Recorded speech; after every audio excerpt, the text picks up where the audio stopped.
देवादिदेव महादेव गुरु के चरण में कोटि कोटि प्रणाम करतनी। हमार प्रणाम के स्वीकार करी, हमार प्रणाम के स्वीकार करी।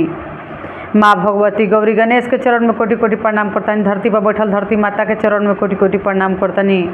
हमार प्रणाम के स्वीकार करी। साहब हरेंद्र नंद नीलम दीदी के चरण में कोटि कोटि प्रणाम करतनी। हमार प्रणाम के स्वीकार करी। जहाँ तक हमार आवाज़ जा रहा बा हम सब गुरु भाई बहना के चरण में प्रणाम करतनी। हमार प्रणाम के स्वीकार करी। चर्चा के आगे बढ़ाई गुरु बहन लोग, गुरु भाई लोग। चर्चा रौरा सभे जरूर सुनब। देखी बड़ा सुंदर चर्चा बा आज रौरा सभे के बीच में। इतना सुंदर लेके आइल बनी एगो कंजूस बूढ़ी के कि जब मृत्यु भइल तो उनकरा साथे कैसे कैसे भइल रहे, कौन लोक उनकरा मिल रहे। शिव लोक में गोइली कि नरक लोक में गोइली कि देव लोक में गोइली। ध्यान से कथा में सुनम जा आ समझे के प्रयास करब कि दान पुण्य करे से काम मिलेला। आ चर्चा सुने से या कहे से भी ओकर परिणाम का होखेला। ध्यान से सुनब तबे समझ में आई। देखिए गुरु भाई लोग, गुरु बहन लोग, एगो गांव में एगो बुढ़िया माई रही। बुढ़िया माई के कोई ना रहे। बुढ़िया माई बड़ी कंजूस रही। अतना कंजूस रही कि कोई के न दान पुण्य करे के हाल जानत रही आ ना शिव चर्चा में जात रही कि 5-10 रुपया हमारा खर्चा हो जाई। जाइब शिव चर्चा में तब प्रसादी ले जाए के पड़ी 5-10 रुपया के। यह कारण से बुढ़िया माई शिव चर्चा में ना जात रही, लेकिन महादेव गुरु के पूजा जरूर करत रही अपना घर में। हमेशा नमः शिवाय नमः शिवाय नमः शिवाय नमः शिवाय वो सुबह शाम दिन दोपहर हरदम करते रहत रही। नमः शिवाय नमः शिवाय अपना महादेव गुरु के नाम जप करत रहत रही, लेकिन शिव चर्चा में ना जात रही। लोगों के बीच में ना बैठत रही। केहू से अच्छा से वातावरण व्यवहार ये सब कुछ ना करत रही। लोग से बड़ा नफरत करत रही, दूर रहत रही। बहुत कंजूस रही। दिल में उनका एक ही बात दिमाग में चलत रहे कि केहू हमरा से कुछ मांग ली, कुछ ले ली, लेकिन उनका कोई रहे ना बुढ़िया माई के। फिर भी वो इतना कंजूस रही कि कोई हद हिसाब के ना। देखी सब गुरु बहना लोग शिव चर्चा में जास।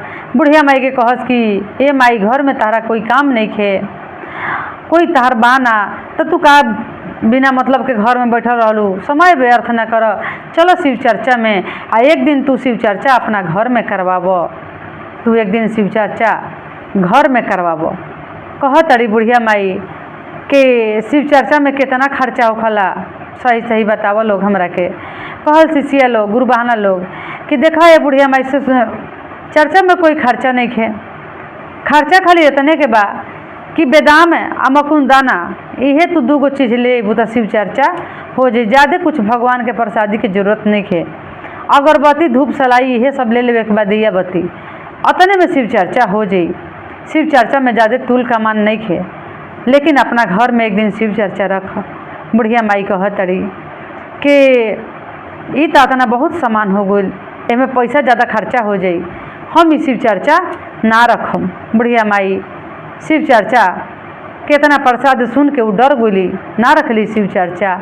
सब गुरु बहना लोग शिव चर्चा में जाए आ यही बुढ़िया के खिस्सा कहानी बतियावे कि माई कितना कंजूस बाड़ी। उनका धन के कमी नहीं खे, लेकिन उनका मन के इतना कमी बा कि वो एक दिन पूजा पाठ भी करे खातिर धूप अगरबत्ती भी नहीं करत। असही खाली महादेव के जपत रहतड़ी। महादेव के दिल में एगो ले ले बड़ी, बसा ले ले बड़ी, लेकिन महादेव के पूजा करती, चर्चा करती, भक्ति करती तब ठीक रहे।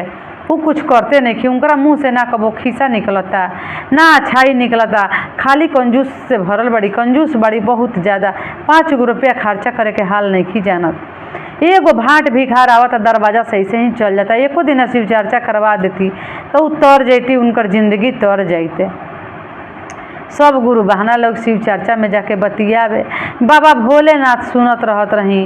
बाबा भोलेनाथ कहतनी कि सब कोई धरती लोक पर खाली यही बात करता कि कंजूस बुढ़िया केहू के देत नहीं खी, केहू के कुछ समझेली ना, अपना अहंकार में केहू के बैठे के भी ना कहेली। एक गिलास पानी नहीं खी देले। ई बुढ़िया के देखिला कि रात दिन हमार नाम जप करत रहेली, लोग इतना बुराई काहे करता। बहुत लोग बुराई करता कि केहू के कुछ देबे ना करली, बहुत कंजूस बड़ी। ओह बूढ़ी के तो कुछ बा ना कमी, वो हमार शिशिया बाड़ी, हमारा के जपत रहेली, हरदम महादेव महादेव करत रहतड़ी, दया मांगत रहतड़ी। तो सब लोग ऐसा कहता कि चर्चा में नहीं जात। महादेव परीक्षा लेवे खातिर एक दिन एगो साधु के रूप में ओह बुढ़िया माई के घर में चल गई। आ जाके दरवाजा पर खड़ा होके कहतनी कि माई हमारा के भिक्षा दे द, माता भिक्षा दे द। लेकिन बुढ़िया माई के दिल से उनकरा हाथ से ना बनल कि के आइल बा दरवाजा पर हम भिक्षा दे दी। पहचानली ना, सही में कोई साधु ही समझ के, भिखारी ही समझ के वो कुछ ना देली भिक्षा। एकरा बाद में कह देली का कि तू एजा से चल जा, अभी हमारा टाइम समय नहीं खे, तू बाद में आज यहाँ तारा का हम भिक्षा दे दे। हम चल गए बाबा ओजा से। जब बाबा चल गुनी ओजा से कुछ देर बाद फिर पहुँचल बानी, सुबह होके पहुँचल बानी बाबा। फिर दरवाज़ा खटखटैले बानी कि हमारा के भिक्षा दे द माई, भिक्षा दे द माई, तार भरल भंडारी बा, हमारा के भिक्षा दे द। माई निकल के कहतड़ी कि ना, कई बार कहीं कि हम भिक्षा नहीं दे सकत, चल जा तू हमारा दरवाज़ा से, हम तारा के भिक्षा ना दे। तब बाबा भोलेनाथ कहतनी, जो साधु के रूप में आई रही, कि तारा बेटी कुछ के कमी नहीं खे, सब चीज़ भरल बा, तू इतना कंजूस काहे बाड़ू, तू हमारा के कुछ दे द, बड़ा जोर से भूख लागल बा। कहतड़ी कि ना, हम अपना हाथ से कभी केहू के एक मुट्ठी दान नहीं देले तो तहारा के कैसे दे दी, हम नहीं दे सकत। तो तू ना देबू, धन रह के का हुई। कहली कि बाबा जो भी हो जाए, लेकिन हम अपना हाथ से आज तक केहू के दान नहीं देले आ ना दे हम, रौरा निमना मन से जैसे चल जाए। साधु महाराज का कैले बने कि अपन हाथ के कमंडल ले ले आ निकल गुल बनी वजह से। तीनों लोक के मालिक शिवलोक में चल गुनी। शिवलोक में जाके पार्वती जी से कहतनी कि सच में बूढ़ी बहुत कंजूस बड़ी, खाली हमारा के झूठों खानी शिव शिव शिव शिव करत रहली, नमः शिवाय करत रहली, केहू को समझते नहीं की। बताव हाथना धन रह के का हुई, एगो भिखारी एगो भूखा कोई उनका दरवाजा पर जाई तो निराश लौट जाई, ये धन का हुई। कहतनी महादेव गुरु पार्वती मैया के बड़ा दुख लागल।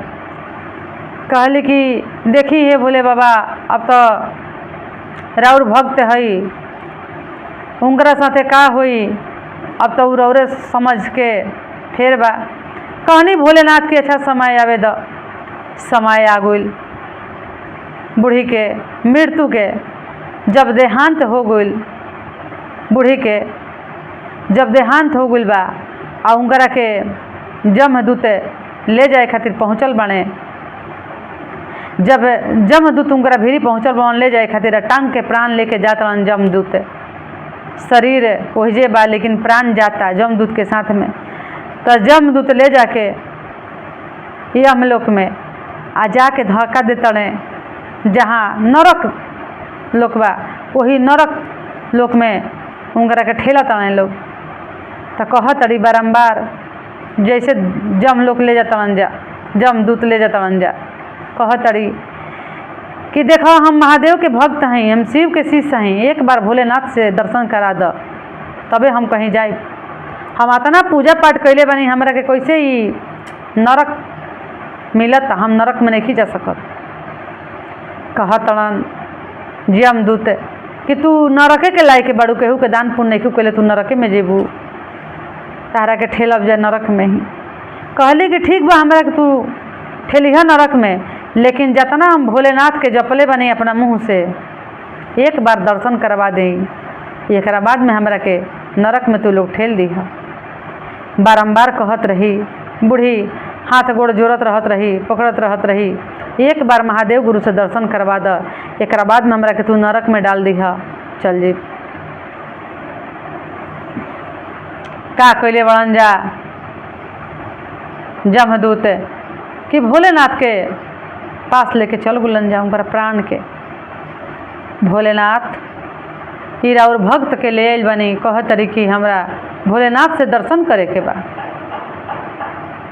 भोलेनाथ कहतनी कि एजा कोई जगह नहीं तहार, तू नरक लोक में जा। कहतड़ी माई कि भोलेनाथ हम उठ सुत के और पूजा कैनी, हम उठ सुत के शिव शिव कैनी, भोलेनाथ के जपनी, हमारा नरक लोक कैसे मिली? हम इतना पुण्य प्रतापी आदमी। कहतनी भोलेनाथ कैसन पुण्य, कैसन धर्मी, कैसन प्रतापी? एगो हमार नाम लेवे से भूखा के पेट भर जाई, तहरा दरवाजा से भूखा वापस लौट गइल बा। तू केहू के अन्न नहीं खुदेले, केहू के पानी नहीं खुदेले, कहियो तू शिव चर्चा अपना घर में नहीं खुकैले। शिव चर्चा तू जाके कहियो मंदिर में नहीं खुकैले। 10-5 रुपया के तू प्रसादी नहीं खुले गुल, केकरा खातिर धन के तू बचा के रखले रहुआ, सब छोड़ के तू चल अइलू। तहारू धन के संभालता? कोई देखवैया नहीं खे। जेकरा देखवैया बा उ दान देता, उ पुण्य देता, उ दान करता, उ पुण्य के भागीदारी बनता, ओकरा तबे फल मिलता। शिव चर्चा करता तबे ओकरा फल मिलता। दया इतना होता तब शिव चर्चा करता। तू एक दिन शिव चर्चा नहीं कैले कि हमारा 10 रुपया खर्चा हो जाई। धन का रहल, धन का भइल? अब धन लेके जेबू तू नरक लोक में, तू जा नरक लोक में, धन तो वही जे रह गुल। धन ना केहू लेके आइल बा, ना केहू लेके जाला। ऐसे कर्म के अनुसार फल मिलेला। तू कर्म अच्छा नहीं खू कैले, खाली हमारे एगो नाम जपे से केहू के पेट ना भर जाई। हमार नाम जपलू लेकिन केहू के तू दिल भी दुखैले बड़ू। प्यासा के पानी नहीं खू पियौले, भूखला के अन्न नहीं खू खियौले, अन्हरा के राह नहीं खू बतैले, अपना मुँह से भजन नहीं खू कैले, अपना मुँह से शिव चर्चा नहीं खू कैले, अपना घर में तू चर्चा नहीं खू रखले। ऐसे तहरा नरक लोक ही दिखाई देता, तहरा नरक लोक में जाए के पड़ी। कहतड़ी बारम्बार कि बाबा भोलेनाथ हाथ जोड़ के कहतनी बाबा एक बार मौका दीही, अब तो हम का करी? अब हम मृत्यु लोक में चलेनी, अगर हमरा के रौरा छोड़म तब न जाके हम दान करब। एक बार छोड़ के देखी महादेव, एक बार हमरा के कुछ दिन के समय दे दही, लेकिन हमरा के नरक लोक में मत ठेली। भोलेनाथ कहे सुने से 7 दिन के समय देले बनी माई के। जब 7 दिन के समय मिलल बा तो आइल बड़ी, आया के धरती लोक पर फिर से जीवित हो गई, शरीर चले लागल। 7 दिन के मोहलत मिलल बा आ 7 दिन में 7 किस्म के पूजा कैली। भगवत कथा, रामायण, एकरा बाद में चर्चा, सत्यनारायण स्वामी के पूजा, सब तरह के पूजा पाठ कैली। दान पुण्य, भूखला पियसला के जितना उनकर धन संपत्ति रहे खूब लुटैली, खूब बोला बोला के दान देली, खूब शिव चर्चा करवैली अपना घर में बड़ा धूमधाम से। गरीब सबके खियैली पियैली, भंडारा करके खूब भंडारा अपना हाथ से कैली। गरीब लोग के भर पेटा खाना खियैली, पानी पियैली। शिव लोक पहुँचे खातिर सब कर्म अच्छा कैली 7 दिन में। तो देखी फिर एगो शिव चर्चा रखली और वही चर्चा में एगो कथा स्टार्ट कर देली। कहली कि हमारा मुँह से एगो कथा होके के चाही, हम कथा कहब, न तो शिव गुरु के अपमान होखी, ना कथा कहब तो शिव के अपमान होखला। आ जे ना कथा सुनेला उ शिव के अपमान कर देवला। ऐसे कथा सुनल बहुत जरूरी होखेला, सुने से ही फल मिलेला। कहे लगली, कथा के स्टार्ट कैली। कहतड़ी कि देखो हो गुरु बहना लोग, गांव में एगो किसान रहे, बेचारा गरीब रहे, खेती क के अपन घर के चलावत रहे। किसान के एगो बेटा एगो बेटी रहे। बेटी के बहुत धनी मुनी घर में किसान शादी कर दिलन एगो राजा के घर में। आ बेटा तो अपन किसान के बेटा रहे, बेचारा किसाने स्थिति में रह गइल। कुछ दिन के बाद वो किसान के मौत हो गई। दोनों पति पत्नी मर गुलन। जब मर गुलन तो जौन किसान के बेटी रही, ओह लड़का के बहिन जे रही, जरा के धनी घर में बियाह कैले रहन, वो बहुत अहंकारी रही, घमंडी रही कि भाई तो गरीब बा, ओकरा के पूछी। तो ससुराल में एक दिन शादी लागल उनकरा देवर के। जब उनकरा देवर के शादी लागल, सगरो न्योता घुमा देली, सगरो न्योता फिरा देली, लेकिन अपना भाई के खबर ना कैली। कि हम अपना भाई के भी शादी में बोलाई निमंत्रण दी ही, न्योता ना देले रही। भाई के कहीं कहीं से पता लागल कि बहन के देवर के शादी बा, तो हमरा के बहन न्योता ना दिली है, लेकिन हमार पत्नी ये बात सुनी है तो ताना मरिहन आ कहियो बहन के पूछी है ना। हो सकेला बहन से मिस्टेक भइल होई, चाहे कोनो कारण बस न्योता ना आयल होई। कहलन अपना घर में जाके अपना पत्नी से कि देखो दीदी के घर में शादी बा, हमरा गोइल बहुत ज़्यादा जरूरी बा, जाए के चाही शादी में। कहतड़ी पत्नी कि तहार बहन तहरा के न्योता नहीं देले, बोलैले नहीं कि तो कैसे तू शादी में जइब? सगरो न्योता घुमैले बड़ी, घर में तो न्योता आइले नहीं खे। कहली कि ना केहू से खबर, कहले भाई कि ना केहू से खबर करवैले बड़ी। आई रहे उनकरा घर से एगो ठाकुर, उहे कह के दुआरे पर से चल गुल ह, हमरा के जाए द। कहली कि ठीक बा, जब बहन बोलैले बड़ी तो रौरा जाई। अपना बहन के यहाँ बेचारा एगो न्योता के कपड़ा ले लेलन, जैसे ही कपड़ा रहे वही कपड़ा लाता में अपना शरीर पर से चल गुलन बहन के घरे। जा तड़न ए गुरु बहना, तो बाहर में सब कोई बैठल बा, जैसे बेचारा उहो एगो चौकी पर बिस्तर लगा रहे वही पर बैठ गुलन, बैठा रहन। बहन देख लेली अपना अटारी झड़ोखा पर से, देखा तड़ी कि हमार भाई आके हो जा बैठल बा, लेकिन मैल का कपड़ा पहनले बा, कपड़ा तो फाटल पहनले बा, झोला में इका ले बा, बोरा के झोला ह। अब एकरा के हम भगाई तो कैसे भगाई? ये तो हमारी इज्जत खराब कर दी। काहे कि हम एकरा के छोड़ दिले रही, यही के चलते कभी यही वेशभूषा में हमारा घरे चल आई, हमारा कुछ देवे के पड़ जाई। ई गरीब बा, हम अमीर बानी, हम अपना एगो राजा महाराजा के रानी बानी, भाई तो गरीब बा, यही से एकरा से नाता तोड़ दिले रही। फिर बिना कहले चल काहे कहते नहीं। भीतरे भीतरे खूब कचोटा तड़ी, भीतरे भीतरे खूब गुस्सा कर तड़ी कि का करे चल। जब तक से उनका छोट गोतिनी जौन रही वो बाहर निकल के देखा तड़ी कि हमारा गोतिनी के जेठानी के भाई आइल बने, तो जाके आ खबर कर तड़ी अपना जेठानी से कि ये दीदी देखी ना राउर भैया आइल बने, ये दीदी राउर भाई आइल बने। तो कह तड़ी कि हमार भाई आइल बड़न, कैसन कपड़ा पहनले बड़न हमार भाई, देखलू हो बढ़िया से? तो हाँ देखनी हाँ ये दीदी, भाई के थोड़ा कपड़ा घिसल बा, एगो झोला ले बड़न बोरा के, वही में कुछ कपड़ा लता ले भैया न्योता करे खातिर। कह तड़ी कि ठीक बा कोई बात ना, तो ये दीदी घरे बोला ला, ये दीदी घरे बोला ला। कह तड़ी कि ठीक बा, जौन पीछे वाला दरवाज़ा बा वो दरवाज़ा के खोल दो। भाई हमारा जी पीछे के दरवाज़ा देवरानी खोल देले बड़ी। जब खोल देले बड़ी तब भाई के अंदर बोला ले बड़ी। अब बोला के कह तड़ी कि तहरा के आवे के कहला, ये स्थिति में तू का करे है फाटल पुरान पहन के? हम इतना महल के रानी, इतना इज्जतदार आदमी, इतना इज्जत के घर में हमारे पिताजी शादी कैलन, आ तू एगो गरीब भाई है फाटल पुरान पहन के बोरा के झोरा लेके तू का करे चलैल हा? काहे चलैल हा? तू ये समाज में दिखावे खातिर? हम तो तारा से नाता रिश्ता यही से तोड़ देले रही। भाई कहता कि कैसे कैसे पैसा जुटा के गांव घर से पैसा उधार मांग के पैदले चल के बहन के कपड़ा कके लेके नहीं। बहन बदल गुल बिया, हमरा के खाहू पिए के ना पूछलस, आ हमरा के सुनावत या कता ना का कैले बड़ी बहन। एगो अन्हारा कोठरी रहे वही में बंद कर दिली अपना भाई के बंद कर दिली। भूखे पिया से बेचारा वही में छछनता तड़पता। जब भूख ना बर्दाश्त भइल, दिन निकल गइल, रात आधी रात हो गइल बा, अब भूखे एकदम छछनता, पेट में लहर धुन देता, ओकर से बर्दाश्त नहीं होत। तब भाई दरवाज़ा खटखटावता।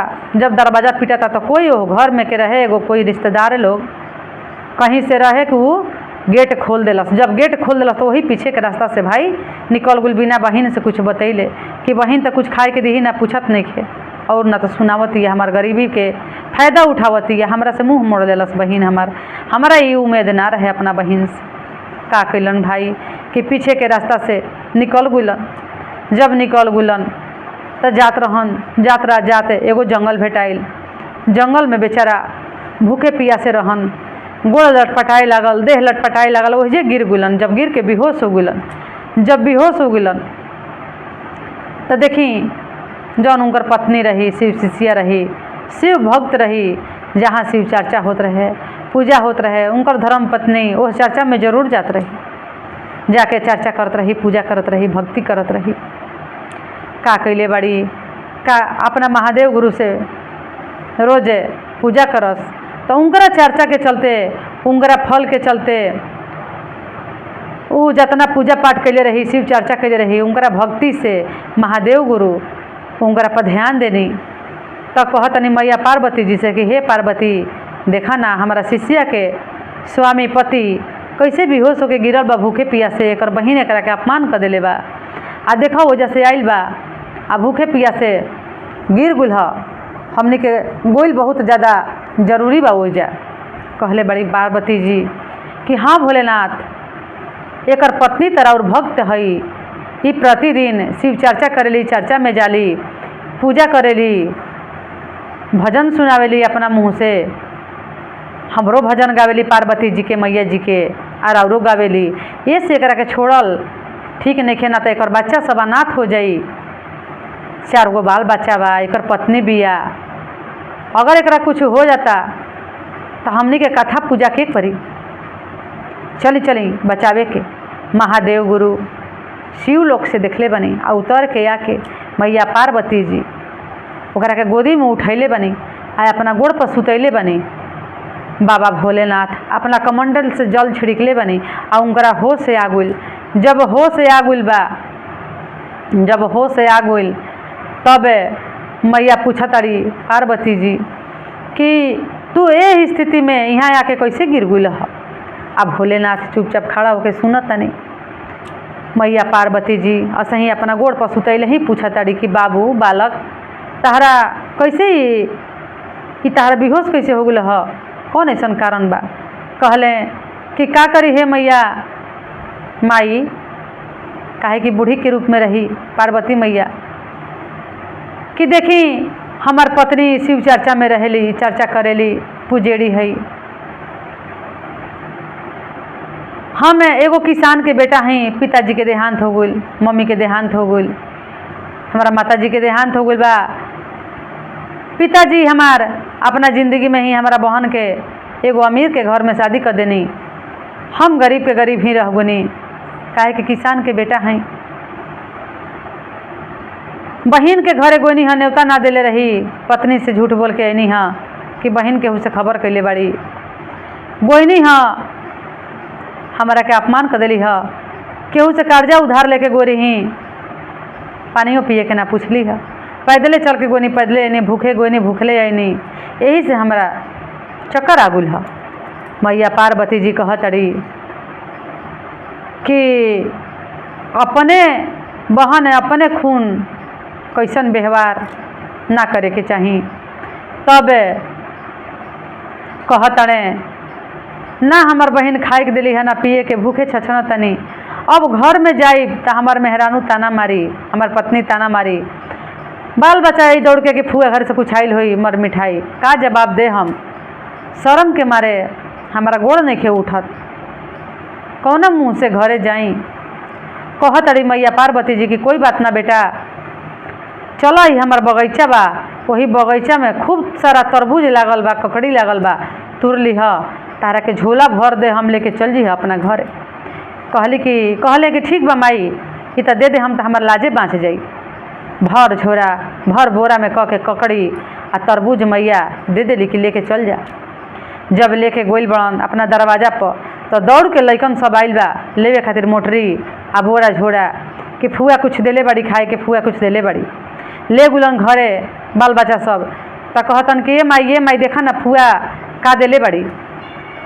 देखतड़े खोल के देखतड़ी उनकर पत्नी कि हाँ ननद तो बुझाता कि गरीबी स्थिति देख के बहुत कुछ देले बड़ी। खोल के देखतड़ी नन भौजाई, तो वही में तरबूजा बा, ककड़ी बा, लेकिन ओकरा में इतना चमक बा कि कोनो हद हिसाब के ना। आ पति दे के शर्म के मारे बाहर निकल गुलन कि कही हमार पत्नी कि तहार बहनिया है दिले हवा तरबूजा ककड़ी, हंसे लगी, ताना मारे लगी। यही सोच के बेचारा बाहर ही निकल गुलन। देखिए गुरु बहना बाहर निकल गुलन। जब बाहरी निकल बन आ जैसे तरबूजा ककड़ी फरले बड़ी, काटा तड़ी ओकरा के फरले बड़ी, तब बिया सब हीरा मोती चमकता, वही में सोना चांदी भरल बा। वही तरबूजा के बीच में वो बिया ना, वो ककड़ी के बिया ना, तरबूज के बिया ना, वो सब हीरा मोती रहे, आँख ना रुकत रहे। वो के चलते बहुत राजा महाराजा हो गुलन। बहुते राजा महाराजा कहतरी अपना पति के बोला के कि जा अपना पिताजी के बोला ले, वो अपना लइकन से लइका सब पिताजी के बोला के ले गई बा कि पिताजी देखी फुआ तो बहुत बढ़िया चीज़ देले बड़ी, पूरा हीरा मोती ही बा। कहतरी पत्नी उनकर कि देखी ना और बहिन अतना हमने के गरीबी स्थिति देख के बेचारी मदद कैले बड़ी, हमार ननद बहुत अच्छा बड़ी, कतना हीरा मोती साजल सब देले बड़ी कि अब हमनी को कोई चीज़ के कमी ना रही। खूब बढ़िया महल अटारी सब चीज़ वो हीरा मोती से अपन कर लेलन, सब चीज़ हो गई। कहतड़ी उनकर पत्नी कि देखी स्वामी जी और बहिन के कारण अतना हमने के अमीर हो गई जा, कोई चीज़ के कमी नहीं के 10 दिन खातिर जाई अपना दीदी के बोला ले आई आ हमू तनी नैहर अपना चल जाई, तनी जाके घूम ले अती। इतना दिन से तो रुपया पैसा कुछ रहे ना, कहीं ना जा पावत रही, अब तनी जाके घूम अती जाई अपना बहन के लिए ले आई। बेचारा अपना पत्नी के कहे से चल गुलन लिया लेवे। पत्नी नहीं जानत कि हमार ननद हमारा जोरे का कैले रही हमारा पति के साथे, उनकरा लागत कि सब हमारा ननद के चलते चमत्कारी भइल, सब उहे देले बड़ी। पत्नी के कहे से बेचारा अपना बहन के यहाँ चल गुलन आ जाके बहन के यहाँ गोलन तो खूब बढ़िया कपड़ा लता पहन के, खूब बढ़िया कपड़ा लता लेके बहन के हीरा मोती लेके गोलन है। जैसे जब गोलन तो उहे देवरानी देखली तो कहली कि ए दीदी भैया आइल बनी, भैया तहर आइल बड़े। कहतड़ी बहन कि काची पहन के हमार भैया आइल बन, आ तब भैया तो पहन के आइल बन खूब सुंदर कपड़ा, एगो सेठ मरवारी के तरह, आ पूरा हीरा मोती झोला में भर के ले आइल बन कि काले आइल बन भैया, बेग उठा तो नहीं खे। कहली कि ठीक बा भैया के हमारा घरे जल्दी से बोला लेबा। खूब साजन बाजन लगा के, बिस्तर लगा के, सोफा सजा के, खाना बना के खूब भर पेटा भरला के सब कोई आ देखी भूखला के कोई ना। तो जब भरल रहे भाई तो खूब खियली, खूब पियली, खूब अथी कैली। कहलन भाई के दीदी अब चले के हमारा समय हो गई, चल तू हूँ तार भौजाई बोलाव तड़ी। पहले तो दिक्कत रहे तो तहरा के ना ले जा पैनी, अब दिक्कत नहीं के तू चल। बहन कहतरी कि हाँ भैया हमरो जाए के मन करता, बहुत दिन हो गई बा, पीछे लाग गुली भाई के चल गुली। जब जा तरी तब भौजाई खूब खातिर भाव इज्जत मर्याद खूब कैली। बहन 8 दिन रहली, कहली कि अब जा तनी। कहली भौजाई कि ठीक बा, इनकरा के कपड़ा लता जितना बने उतना इनकरा के दे दी साजन बाजन। फिर कहतड़ी ननद लालची रही, कहतड़ी कि देखा ए भौजाई एगो हमारा के जूती बनवा द मोची की यहाँ, खूब बढ़िया हमारा जूती चाहिए। तो जूती कहले बड़ी अपना पति से कि जाई दीदी के जूती बनवा दी। हमार ननद के चलते हाथाना धन भर गोइल बड़न उनकर पति एगो जूती बनवावे। जूती जब बनवा के लेके आइल बड़न, जूती जब बनवा के बन, जूती में खूब हीरा मोती गढ़वा दिले बन, सजवाल बन के एकदम जूती चमकत, एगो रानी के जैसे चमकला वैसे भाई अपना बहन के दिलन जूती। तो जूतिया लेके अलन घर, तो घरवा जैसे दिलन तो जूतिया बोलता, जूती कहता कि जब गरीबी स्थिति रहे आ भाई गोइल तो भाई के अन्हारा काल कोठरी में बंद कर देली, आ जब भाई के अमीरी हो गई तो भाई भी चल अली मुँह चिहार के आया के आ भैया हई दे द, भौजी हई दे द, लाजो नहीं लागत, शर्मो नहीं लागत, जूती कहता। फिर कहतड़ी उनकर पत्नी कि जी का जूती बोलता कि भाई के जब स्थिति खराब रहे, भाई गोइल बहन घरे भूखले पियसले तो खाहू के ना पूछलस, काल कोठरी में बंद करलस अन्हारा कोठरी में, भाई के ना देखलस कि भाई मरी के जी भूखे पियासे बाकी कैसे बा, भाई के भगा दिलस। आज भाई के अमीरी आगुल तो भाई लगे चल अली लेवे खातिर मुँह चिहार के। ये जूती बोलता, अरे जूती के बात के ध्यान ना द, मोची जैसे बना दसन, ये तो हाथ के खिलौना हो सकला केहू कहते गढ़ले हो चल अल अपना घरे।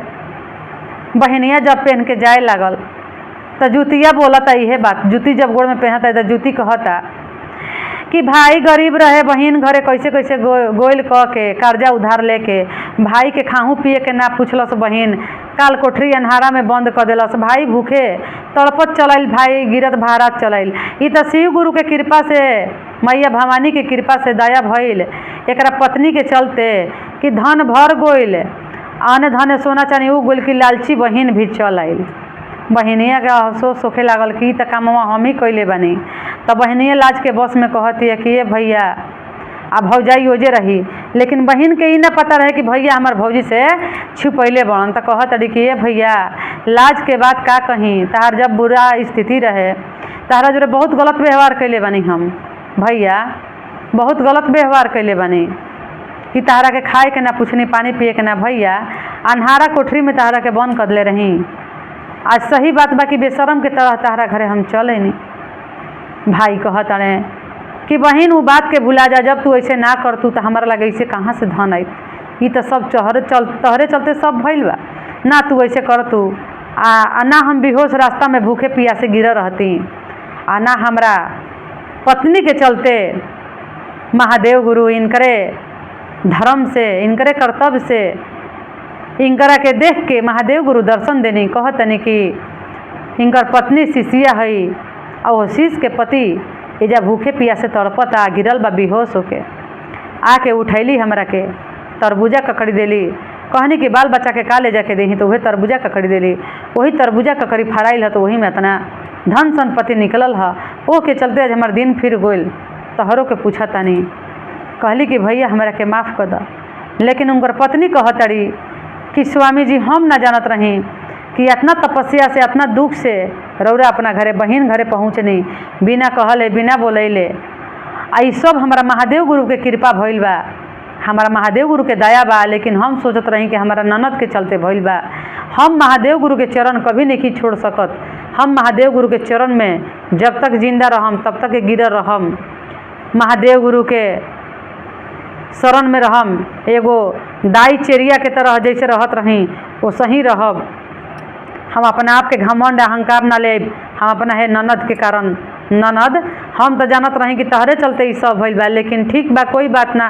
भगवान धन देवलन, केहू के अपमान करे खातिर ना, केहू के मान सम्मान करे खातिर भगवान धन देवलन। महादेव गुरु धन दिहिला कि लय है धन से केहू के मान सम्मान करीह, केहू के अपमान ना करीह। तू तो अपमान कैले रहू, तहरा जब इच्छा करे तब तू हमारा दरवाजा पर चलइह, तहरा के बोलाइम, तहरा की इज्जत करब, तहरा के कपड़ा लता दे के विदाई करब, अपमान ना करब। हम जवन कैलू तवन तू अच्छा कैलू, लेकिन कोई बात ना। महादेव गुरु के तक कृपा भइल हमरा पर, कम से कम महादेव गुरु सुननी, दया कैनी हमरा बाल बच्चा के ऊपर, हमारा पति के ऊपर, हमरा ऊपर। तो दया चर्चा में बहुत दम होखला, ताकत होखला। जा तूहू शिव चर्चा करी ह। बहन भाई कहतड़े अब भौजाई कहतड़ी कि आजे से 3 सूत्र के पालन तूहू कर, आ 3 सूत्र के ज्ञान ले ल।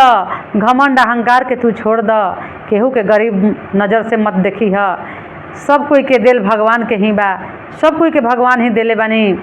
केहू के कुछ बना के भेजले बानी तो केहू कुछ बना के भेजले बानी।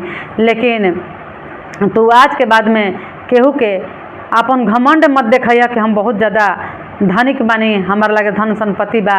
केहू फाटल पुराना पहनले बा तो ओकर लगे कुछ नहीं खे। बुढ़िया माई के जे चर्चा समाप्त होता, चर्चा खिस्सा खत्म भइल। तब बुढ़िया माई कहले बड़ी कि हे महादेव गुरु, अब हमार 7 दिन पूरा हो गइल, हमरा के बुला ली। फिर यमदूत आइल बनी, सब आया के बुढ़िया माई के ले गुलन, आ सीधे शिवलोक में उनकरा के शरण मिलल। शिवलोक में जाके भगवान के दरबार में सीधे गोइली। भगवान महादेव गुरु अपना शरण में उनकरा के जगह देनी। तब प्रेम से बोले के हर हर महादेव, हर हर महादेव, हर हर महादेव।